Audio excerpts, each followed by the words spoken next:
A naval blockade or the start of an open hunt for ghost ships? The United Kingdom and its allies have moved on to discussing a plan that previously seemed unthinkable: the forcible seizure of ships belonging to Russia's shadow fleet. For years, these tankers have been transporting oil in violation of international sanctions, filling the Kremlin's military budget with billions of dollars. But now London is ready to take tough action. What will the operation to detain ships in international waters look like? What legal grounds is the West preparing to legitimize the seizure of Russian property at sea? And why could this step become fatal for Russian exports in 2026? Right now, we'll break down the intricate details of the Allies' boldest plan yet. Watch until the very end. This is the beginning of a new era of maritime sanctions. And for more details, check out our report. You're watching the Glavred channel, and I'm your host, Evgeny Serov. Like and subscribe to the channel. As reported by NV, the Russian shadow fleet consists of hundreds of outdated vessels that are officially owned by shell companies in remote offshore jurisdictions.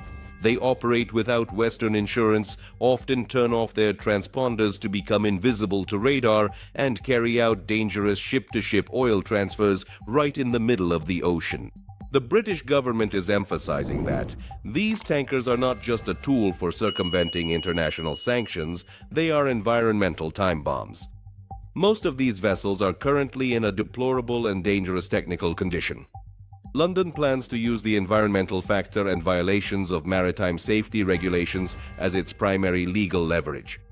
Instead of simple paper sanctions, there will be physical blocking of passage and the confiscation of cargo. The plan under discussion provides for the creation of a special coalition of partner countries. The main goal is to intercept these oil tankers at strategically important points. The greatest attention is focused on the Danish Straits and Gibraltar. If a vessel does not have the necessary insurance coverage or violates international safety standards, naval warships or Coast Guard units of allied countries will have the full right to stop it for a thorough inspection. If violations are found, the vessel is escorted to a nearby port and the oil is confiscated and seized. This effectively means establishing strict, comprehensive control over the key maritime waterways and shipping lanes of Europe through which Russian exports pass. As one might expect, the Kremlin is already preparing a response. Russian officials call such intentions state-sponsored piracy and threaten symmetrical measures. The NV article emphasizes that Britain is aware of the risk of escalation. There are concerns that Moscow may attempt to send military convoys to escort its tankers, which brings the world to the very brink of direct military confrontation at sea. Nevertheless, the Allies believe that the risk is justified. Without radical action, the shadow fleet will continue to finance the war in Ukraine. An economic blockade on paper is simply no longer effective. The time has come for forceful coercion. The UK government is hoping that the simple but serious threat of seizing ships will force many tanker owners to cease their cooperation with Russia, out of fear of losing their property.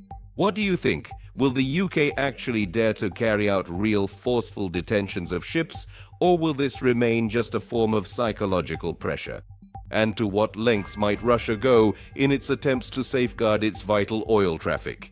Share your opinions down in the comments section below.